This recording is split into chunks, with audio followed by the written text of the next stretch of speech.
No início de 1994, uma mulher que não quis se identificar era apenas uma jovem estudante e estava com amigos no bairro Restelo, na cidade de Lisboa, Portugal.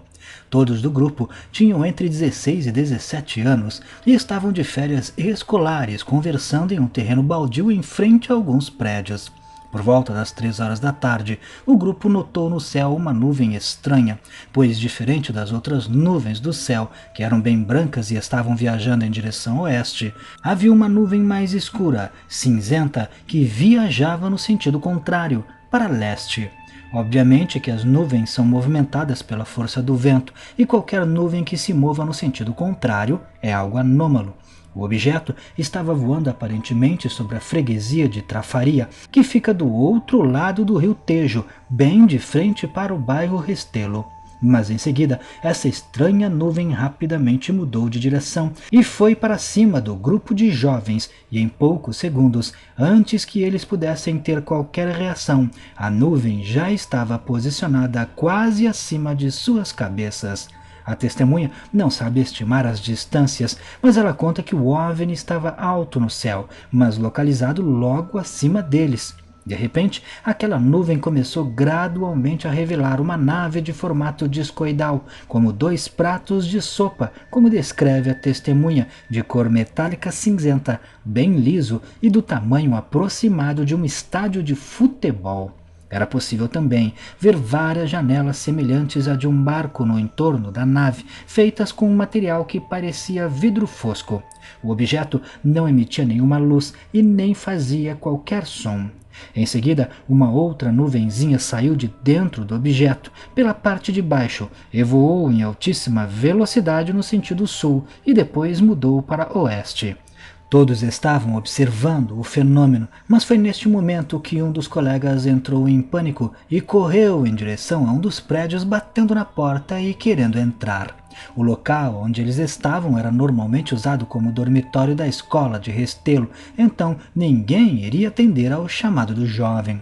De qualquer forma, todos do grupo desviaram seus olhares para o colega em pânico, e quando olharam novamente para o objeto, ele já havia desaparecido. Todos foram acudir o colega assustado e ninguém do grupo falava sobre o assunto. Todos estavam em absoluto silêncio. Até que uma das colegas do grupo apenas disse que deveria ter sido um balão meteorológico, e ninguém do grupo falou mais nada sobre o assunto, até por medo de parecer ignorante ou estúpido em frente aos colegas. Depois do incidente, a testemunha se despediu do restante do grupo e foi para a casa da amiga, e lá elas puderam conversar sobre o que haviam visto sem o medo de serem julgadas pelo restante dos colegas.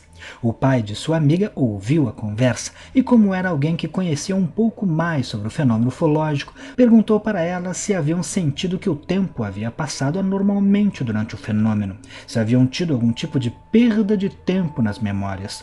As duas jovens não souberam responder, já que naquela época quase ninguém tinha celular e tanto elas quanto os demais colegas não andavam com relógios. Elas estavam de férias e não tinham preocupação quanto ao tempo. A mulher, com o passar dos anos, nunca esqueceu do incidente, mas se cansou de contar para os outros e ouvir sempre o mesmo comentário, questionando se ela havia usado algum entorpecente ou bebida alcoólica, sendo que na época dos fatos nenhum dos jovens consumia qualquer tipo de substância desse tipo. A mulher também havia perdido o contato com os colegas com o passar do tempo, com exceção da amiga, que ela foi para casa depois do incidente naquele dia. Porém, anos mais tarde, os colegas do tempo de escola resolveram fazer uma reunião, e a mulher resolveu perguntar aos colegas se lembravam daquela nave.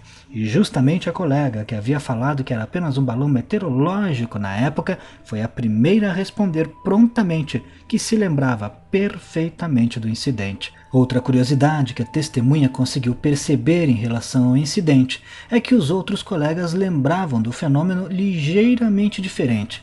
Alguns, por exemplo, lembravam que a nave pareceu se materializar como se fosse uma bolha de mercúrio.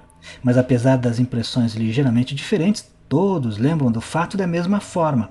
Uma nuvem estranha que se aproximou, revelou ser uma nave e depois desapareceu quando eles desviaram o olhar para o colega em pânico. Neste caso, temos um incidente bem semelhante a vários existentes na casuística ufológica, onde o fenômeno se apresenta como uma espécie de nuvem estranha, às vezes revelando uma nave, mas nem sempre. Este fenômeno é atribuído a um possível contato alienígena, pois estas naves possuem algum tipo de camuflagem que não existe na tecnologia humana. Além disso, como já falei em vários outros vídeos aqui do canal, não faz sentido para uma nave humana se aproximar de civis, ainda mais jovens que estavam ali apenas conversando. Vale lembrar também que o caso ocorreu em 1994 e os drones não eram tão comuns quanto hoje em dia.